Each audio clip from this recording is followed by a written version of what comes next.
സിനിമയ്ക്ക് ഒരുപാട് ആഗ്രഹിച്ച് വരുന്ന സമയത്ത് ഒരുപാട് പേര് കഥ കേൾക്കുന്നുണ്ട്. നമുക്കൊന്നും കഴിവില്ല, അല്ലെങ്കിൽ നമുക്ക് ചിന്തിക്കാനുള്ള കഴിവില്ല, മെൻ്റലി തോറ്റിട്ടുണ്ട് പല ആൾക്കാർ. ഞാൻ എന്ത് പറഞ്ഞും എൻ്റെ ഫോക്കസ് സിനിമയാണ്, അമ്മയാണ് എൻ്റെ എല്ലാം. എൻ്റെ മോൻ ഇങ്ങനെയാണ് എന്ന് ഒരു അവകാശ ബോധം ഇല്ലാതെ എല്ലാവരും അമ്മ കൊണ്ടുപോയി. അതുകൊണ്ടാണ് എനിക്കിപ്പോൾ നിങ്ങളോട് സംസാരിക്കാൻ പറ്റുന്നത്. അപ്പോൾ ആദ്യമായിട്ടാണ് ക്യാമറ, DV ക്യാമറ. അന്ന് ഈ ഷോട്ട് എന്തോ ആയിരുന്നു നമുക്കറിയത്തില്ല. അപ്പോൾ ഓരോ ടേക്ക് എടുത്ത് നമ്മളെ കാണിക്കും, കുതിരയെ കാണിക്കും. അപ്പോൾ എനിക്ക് കൗതുകം, എടാ എന്നെയും ഒന്ന് കാണിക്കുവാ. അപ്പോൾ അതിന് മുഖത്തടിച്ചു വന്നു, നിനക്കൊന്നും കാണാൻ പറ്റില്ല, എന്നെ കണ്ടിട്ട് കാര്യമില്ല. അങ്ങനെ അങ്ങനെ അതെനിക്ക് പേഴ്സണൽ വിഷമമായി. അന്ന് ഉറപ്പിച്ച തീരുമാനമാണ് സിനിമയാണ് എൻ്റെ മേഖല. ജോണി വാക്കറിനും സിനിമ ഉണ്ട്, നമുക്ക് മരിക്കുക ലാസ്റ്റിലെ. പിറ്റേ പത്രം എടുത്ത് നോക്കി, പുള്ളി മരിച്ചു പോയി അറിയാൻ വേണ്ടി. ഞാൻ റിയലാണെന്ന് വിചാരിച്ചു. ഷൂട്ടിംഗ് ലൊക്കേഷനിൽ ഏറ്റവും ഫണ്ണിയസ്റ്റ് മൊമെന്റ് എന്തെങ്കിലും? ഞാനിങ്ങനെ ഷൂട്ടിങ്ങനെ തിരിഞ്ഞു നോക്കുമ്പോൾ വലിയ പട്ടി, ഞാൻ പേടിച്ചു. അപ്പം ഓടി. ഷൂട്ടിംഗ് സമയത്ത് മഞ്ഞൊക്കെ വന്ന് കൈയൊക്കെ വിറച്ച് അവസാനം ഫ്രിഡ്ജിൻ്റെ കവറ് അതിനകത്ത് കയറി ഇരുന്ന് ആശം പോയി. അടുത്ത 10 കൊല്ലത്തെ എങ്ങനെ നോക്കിക്കാണും? അടുത്ത 10 കൊല്ലം 10 സിനിമയും. സിനിമ സ്വപ്നം കാണുന്നവർക്ക് Chavara film school, Kochi. Hi, hello, this is Alokha. Welcome to our show. കുറച്ച് ദിവസങ്ങളായി കേരളത്തിലെ സിനിമാ പ്രേമികൾക്കിടയിൽ ചർച്ചാ വിഷയമായിക്കൊണ്ടിരിക്കുന്നത് ഒരു പുതുമുഖ സംവിധായകനെ കുറിച്ചാണ്. അദ്ദേഹം ഇപ്പോൾ നമ്മുടെ കൂടെ ഉണ്ട്. വെൽക്കം രാകേഷ് കൃഷ്ണൻ കുരംപാല. ചേട്ടാ, ഇപ്പൊ എന്ത് തോന്നുന്നു? വളരെ ഹാപ്പിയാണ്. ഓക്കെ, അപ്പൊ ഈ സിനിമയൊക്കെ ചെയ്ത് കഴിഞ്ഞപ്പോൾ ഉള്ള ചേട്ടൻ്റെ ഇപ്പോഴത്തെ ഫീൽ എന്താണ്? നല്ല സന്തോഷമുണ്ട്. പിന്നെ ഞാൻ എൻ്റെ സ്വപ്നം വിഷയനെ തെളിഞ്ഞു എന്നൊരു സന്തോഷം. എങ്ങനെയാണ് ഈ സിനിമയിലോട്ട് എത്തിപ്പെട്ടത്? സിനിമയിലേക്ക് എത്തിപ്പെട്ടത് നമ്മൾ ചെറുപ്പത്തിലെ നമ്മൾ ഈ ദൂരദർശനൊക്കെ സിനിമ കാണുന്നു. അങ്ങനെ ഒരു ദിവസം ജോണി വാക്കറിനും സിനിമ കണ്ടു. ഈ ജോണി വാക്കർ കണ്ടുകൊണ്ടിരിക്കുന്ന സമയത്ത് പുള്ളി നമുക്ക് മരിക്കുക ലാസ്റ്റിലെ. അപ്പം അത് പിറ്റേ പത്രം എടുത്ത് നോക്കി, പുള്ളി മരിച്ചു പോയി അറിയാൻ വേണ്ടി. ഞാൻ റിയലാണെന്ന് വിചാരിച്ചു. അപ്പം അങ്ങനെ ഇരിക്കുമ്പോൾ തന്നെ അമ്മയോ ചോദിച്ചു. അപ്പം അമ്മ നീ എന്നെ നോക്കുന്നതെന്ന് ചോദിച്ചു. അത് മമ്മൂക്കൊക്കെ എന്ത് പറ്റി? ഏതായാലും സിനിമയാണ്, റിയലാണ്. അപ്പം കൗതുകം ഉണ്ടായി. അന്ന് തൊട്ട് എല്ലാ സിനിമയും കാണും. അങ്ങനെ അത് പിന്നെ എന്ത് ഉള്ളിലങ്ങ് വളർന്നു. +2 ആയപ്പോഴാണ് ശരിക്കും സിനിമ ഞാൻ തീരുമാനിച്ചത്.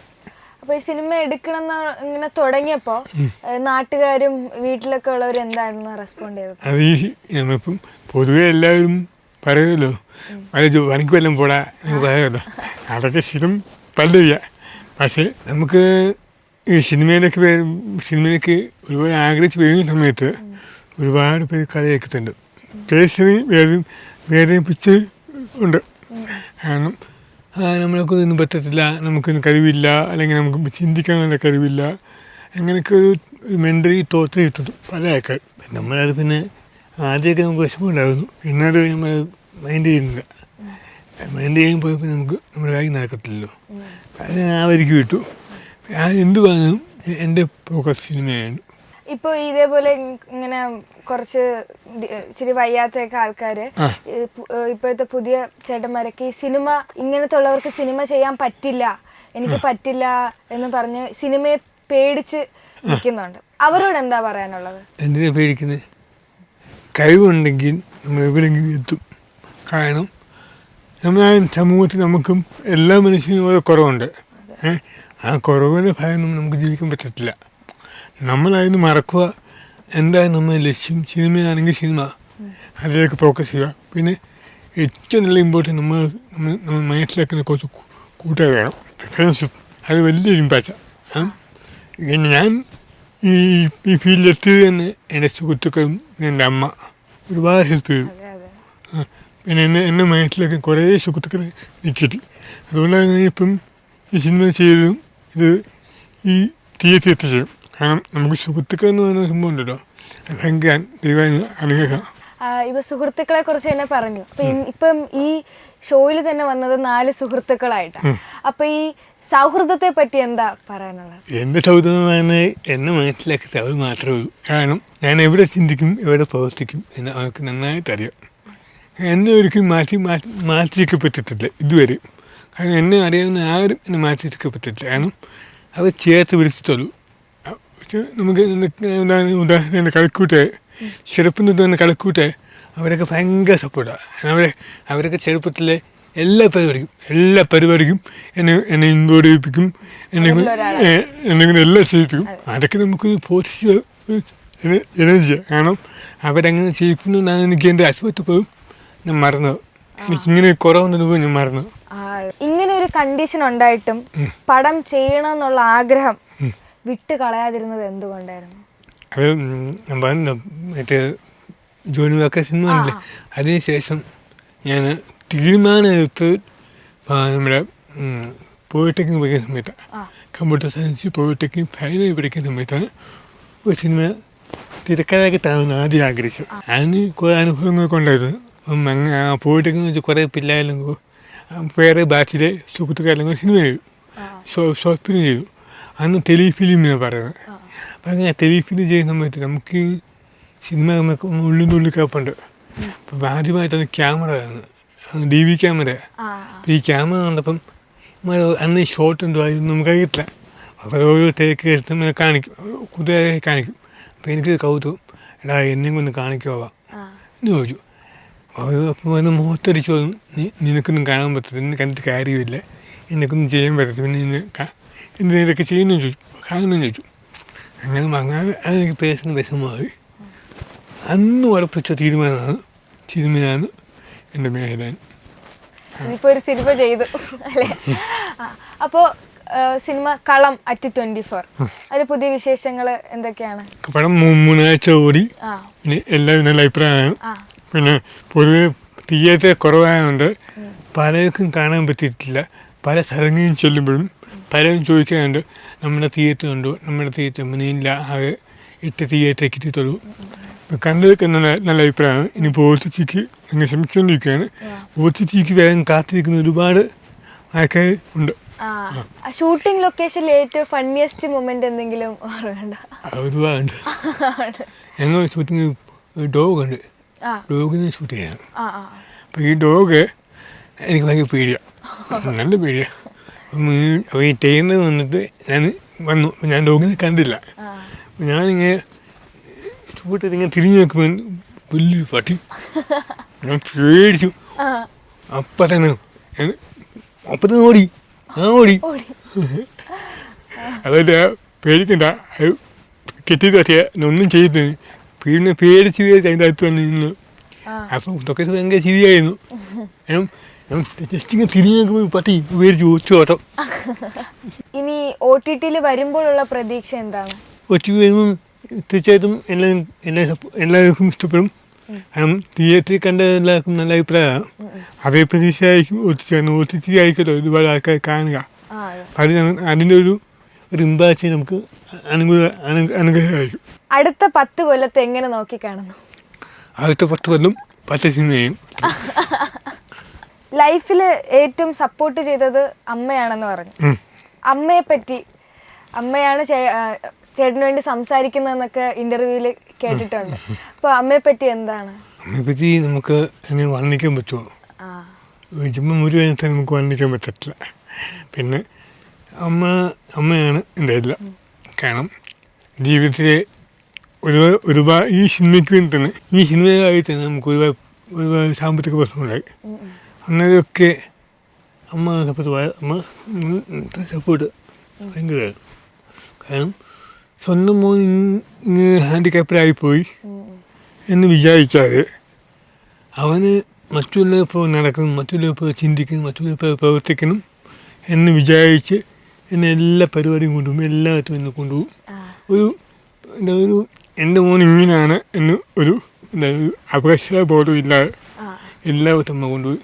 അതുകൊണ്ടാണ് എനിക്കിപ്പോൾ നിങ്ങളോട് സംസാരിക്കാൻ പറ്റുന്നത്. സ്വപ്ന സിനിമയിലെ നായകൻ ആരാണ്?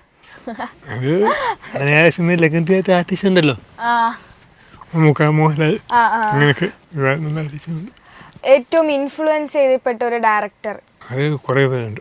നമ്മുടെ Bharathan sir, Padmanabhan sir, Lohithadas sir, പിന്നെ പ്രിയദർശൻ, പിന്നെ നമ്മുടെ MD വാസുദേവൻ, ഇവരൊക്കെ നമുക്ക് ഭയങ്കര ഇൻസ്പയർ ആയിട്ട് ആർട്ടിസ്റ്റ്. ഇപ്പോഴത്തെ നമ്മുടെ ലാൽദോസ് സാർ, ആ. പിന്നെ നമ്മുടെ എന്താ ലിജോസ് പല്ലിശ്ശേരി, ഇവരൊക്കെ നമുക്ക് ചേരുന്നു. അടുത്ത 10 സിനിമയ്ക്കുള്ള കഥയൊക്കെ അതൊക്കെ സമയം നടക്കും. അതെ, സിനിമയാണ് ആഗ്രഹമെന്ന് വീട്ടിൽ പറഞ്ഞപ്പം അവരൊക്കെ എന്ത് പറഞ്ഞു? അച്ഛന് അച്ഛൻ അങ്ങനെ വലിയ താല്പര്യമുണ്ടായിരുന്നു ആ സമയത്ത്. അപ്പം അമ്മ സിനിമയോ നോക്കി ആദ്യം ചോദിച്ചു നോക്കി. പക്ഷേ അമ്മയാണ് എൻ്റെ ആദ്യത്തെ ഷോർട്ട് ഫിലിം പ്രൊഡ്യൂസ് ചെയ്ത്. 2011 ഞാൻ ആദ്യമായിട്ട് ഒരു ഷോർട്ട് ഫിലിം ചെയ്തു. അത് പ്രൊഡ്യൂസ് ചെയ്യുന്നുണ്ട് അമ്മ. അപ്പം പിന്നെ അമ്മക്കറിയാം ഇവനെ കൊണ്ട് ഇവന് ഈ ഫീൽഡിലേക്ക് പോകത്തുള്ളൂ ആണ് നമുക്കറിയാം. പിന്നെ അമ്മ ഭയങ്കര സപ്പോർട്ടാണ്. പിന്നെ പെങ്ങളും സപ്പോർട്ടാണ്. അച്ഛൻ മാത്രം എന്താ ടിപ്പിക്കൽ ഇവനെങ്ങനെ സിനിമ ചെയ്യും, ഇവനെങ്ങനെ ചെയ്യും എന്നുള്ളൊരു ഡൗട്ടുണ്ട് അച്ഛൻ. അത്ര മലയാളം ഇൻഡസ്ട്രിയിൽ നിന്ന് ആരെങ്കിലും വിളിച്ചായിരുന്നോ? ചോദിച്ചു ജോസ്. പിന്നെ ബാക്കിയെല്ലാം നമുക്ക് ഇതൊക്കെ സ്റ്റോറി വെച്ചായിരുന്നു നമ്മുടെ ഇതൊക്കെ ആസിക്കബു, പിന്നെ നമ്മുടെ കുറേ പേരുണ്ട്. ആസിക്കബു, പിന്നെ നമ്മുടെ അഭിലാഷ് ചേട്ടൻ, പിന്നെ നമ്മുടെ പിന്നെ ഒന്ന് VC അഭിലാഷും പാൻ ഇന്ത്യൻ സ്റ്റോറി ഒരു പുള്ളി നമ്മളെ പറ്റി പടം കണ്ടു, അത് അഭിപ്രായമായിട്ടായിരുന്നു. പിന്നെ നമ്മുടെ അഭിലാഷ് മറ്റേ ഏത് പടമാണ് ചുമതി പുള്ളിയും പിന്നെ അഖിൽമാരായ ഇതൊക്കെ ദൈവികമായി സംഭവിച്ചതാണെന്ന് തോന്നുന്നുണ്ടോ? ദൈവത്തെക്കുറിച്ചുള്ള കാഴ്ചപ്പാട് എന്താണ്? ദൈവികം എന്ന് പറയുന്നത് ഞാൻ വിശ്വസിക്കുന്നത് എൻ്റെ കർമ്മത്തിലാണ്. ഞാൻ ചെയ്യുന്ന കർമ്മം എൻ്റെ ഫലം ആണ് നമുക്ക് തരുന്നത്. ഒരുപാട് വിശ്വാസം ഒരുപാട് ദൈവത്തിൽ ഇങ്ങനെ വിശ്വസിച്ചില്ല. താൻ പാതി ദൈവം പാതി, അതാണ് എൻ്റെ ഉപദേശം. സിനിമ എടുക്കുന്ന സമയത്ത് ആരെങ്കിലും സിമ്പതിയോടെ നോക്കിയിട്ടുണ്ടോ? അത് കാരണം എന്തെങ്കിലും ബുദ്ധിമുട്ടുണ്ടായിട്ടുണ്ടോ? സിമ്പതി ആയാലും ബുദ്ധിമുട്ടൊന്നും കേട്ടിട്ടില്ല. പിന്നെ ആദ്യമൊക്കെ സിമ്പതി ആയിരിക്കും, മനസ്സിലാക്കുമ്പം സിമ്പതിയൊക്കെ നമുക്ക് നോർമലായിട്ട് കണ്ടു. ഈ അടുത്ത് കണ്ട് ഒരുപാട് ഇഷ്ടമായ ഒരു പടം കിഷ്കിന്ധകാണ്ഡം. ഇന്റർനാഷണൽ മൂവിയൊക്കെ കാണാറില്ലേ? അപ്പം അതിലേതെങ്കിലും ഫേവറേറ്റ് ആയിട്ടുള്ള മൂവി? അത് കുറെ ഉണ്ട്. ഒറിജിനലി എന്ത് ചെയ്യുന്നു? സിനിമയാണ്. പഠിച്ചതൊക്കെ ഡിഗ്രി കഴിഞ്ഞു, പിന്നെ കമ്പ്യൂട്ടർ ഇപ്പം കഴിഞ്ഞു. ആദ്യ സിനിമ ആയതുകൊണ്ട് എന്തൊക്കെ ബുദ്ധിമുട്ടുകളാണ് നേരിടേണ്ടി വന്നത്? അത് എല്ലാ സംവിധാനവും അനുഭവിക്കുന്ന ബുദ്ധിമുട്ടും. ആദ്യ സിനിമ നമുക്ക് ഒരു വെല്ലുവിളിയായിരുന്നു. കാരണം ഒരുപാട് ഷൂട്ടിംഗ് സമയത്ത് എനിക്ക് ശാരീരികമായിട്ട് കുറേ പ്രശ്നമുണ്ടായി. രാത്രി 2 മണിക്കൊക്കെ ഷൂട്ട് പോയിട്ടുണ്ട്. അപ്പം അങ്ങനെയൊക്കെ മഞ്ഞൊക്കെ വന്ന് കൈയൊക്കെ വിറച്ച് അവസാനം ഷൂട്ട് ചെയ്തിരിക്കും. അവസാനം പിന്നെ നമ്മുടെ ഫ്രിഡ്ജിൻ്റെ കവറില്ലേ, ഫ്രിഡ്ജിൻ്റെ കവറ് അതിനകത്ത് കയറി ഇരുന്ന് ആക്ഷൻ പോയി. റോൾ മോഡൽ എന്ന് പറയാനുള്ള ആരെങ്കിലും? എനിക്ക് എല്ലാവരും ഇഷ്ടമാണ്, എല്ലാവരും അനുകരിക്കും. പക്ഷേ ഞാൻ പ്രത്യേകിച്ച് ഒരു വ്യക്തി എന്ന് എഴുതുന്നുണ്ട്. നാട്ടുകാരൊക്കെ ഇപ്പൊ സിനിമ എടുത്തു കഴിഞ്ഞപ്പോ അവരൊക്കെ എന്ത് പറയുന്നു? ഭയങ്കര ഹാപ്പി. കാരണം അവരുടെ പേരും നാട്ടിൻ്റെ പേരാണല്ലോ കൊടുത്തേക്കുന്നത്, കുരമ്പാല. അതുകൊണ്ട് എന്നൊക്കെ ഭയങ്കര ഹാപ്പി. അവരൊക്കെ ഭയങ്കര സപ്പോർട്ടാണ്. അവർക്ക് ഭയങ്കര സപ്പോർട്ടാണ് നമുക്ക്. ഒരാളുടെ കൂടെ വർക്ക് ചെയ്യാൻ അവസരം കിട്ടിയ ആരുടെ കൂടെ ആയിരിക്കും വർക്ക് ചെയ്യാൻ?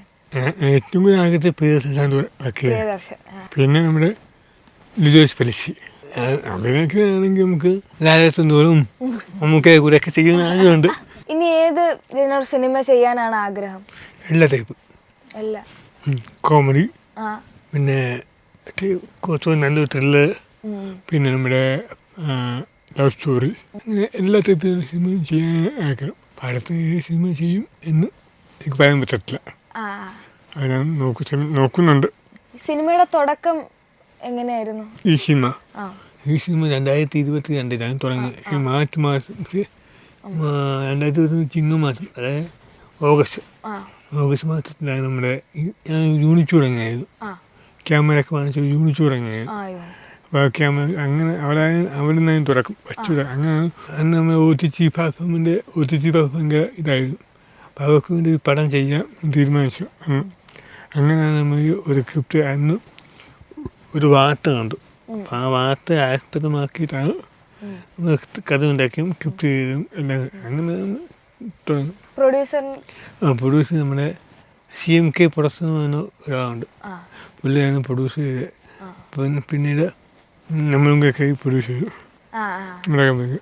പുതിയൊരു സംവിധായകനാകുക, ഒരു പടം ചെയ്യുക, അതിനൊരു സ്ക്രീൻ കിട്ടുക, ഇതൊക്കെ ഇച്ചിരി ബുദ്ധിമുട്ടുള്ള കാര്യമാണ്. അപ്പം അങ്ങനെ ഇരിക്കുമ്പോൾ പുതിയൊരു പടം ചെയ്യുക, അതിനൊക്കെ എങ്ങനെയാണ് നോക്കിക്കാണുന്നത്?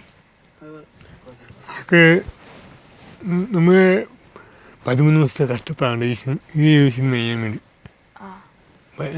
അത്രത്തോളം ആഗ്രഹിച്ചിട്ടാണ് നമ്മൾ ഒരുപാട് യാത്രയും ഒരുപാട് പോയിട്ടുണ്ട്. പലരെയും കണ്ടിട്ടുണ്ട്. അവരൊക്കെ അവരെയും തട്ടിമാറ്റിട്ടുണ്ട്. അപ്പം അതൊക്കെ നമ്മൾ മനസ്സിലാക്കിയിട്ട് ഈ സിനിമ ചെയ്യുമ്പം നമുക്ക് ഒറ്റ ലക്ഷ്യമുണ്ടായിരുന്നു, സിനിമ ചെയ്യുക. അത്ര ബാക്കിയൊക്കെ ഈശ്വരൻ തന്നു. അത്ര. അടുത്ത പടം ഞങ്ങൾക്ക് ഇനി എപ്പോഴാണ് പ്രതീക്ഷിക്കാനാവുക? അടുത്ത പടം നമുക്ക് പ്രതീക്ഷിക്കാം. നമുക്കിപ്പം ഞാനിപ്പോൾ ഒരു പടം ചെയ്തു, അത് തിയേറ്ററിൽ എത്തിച്ചു, ജനങ്ങൾക്ക് നല്ല സ്വീകരിക്കുകയും ചെയ്തു. അപ്പം ഈയൊരു വിശ്വാസത്തിൽ അടുത്തൊരു പ്രൊഡ്യൂസർ വന്നു കഴിഞ്ഞാൽ ഇതിനും ബെറ്ററായി നല്ലൊരു സിനിമയെ എനിക്ക് പറ്റും, ഉറപ്പെനിക്കുണ്ട്. രാകേഷ് ചേട്ടാ, അപ്പം ഇപ്പൊ ഞാൻ പറഞ്ഞ പോലെ 10 കൊല്ലം കൊണ്ട് 10 സിനിമകളൊക്കെ ചെയ്യാൻ സാധിക്കട്ടെ, ഇനിയും കുറെ ഉയരത്തിലെത്തട്ടെ, ചേട്ടൻ ആഗ്രഹിച്ച പോലെ കുറെ പ്രിയദർശൻ സാറിനോടൊക്കെ ഇരുന്ന് സിനിമ ചെയ്യാൻ സാധിക്കട്ടെ. അപ്പോൾ ഞങ്ങളുടെ ഇവിടെ ഞങ്ങളെ വിളിച്ചപ്പോൾ ഇവിടെ വന്നതിന് താങ്ക് യു. ഓക്കെ. സിനിമ സ്വപ്നം കാണുന്നവർക്ക് ചാവറ ഫിലിം സ്കൂൾ, കൊച്ചി.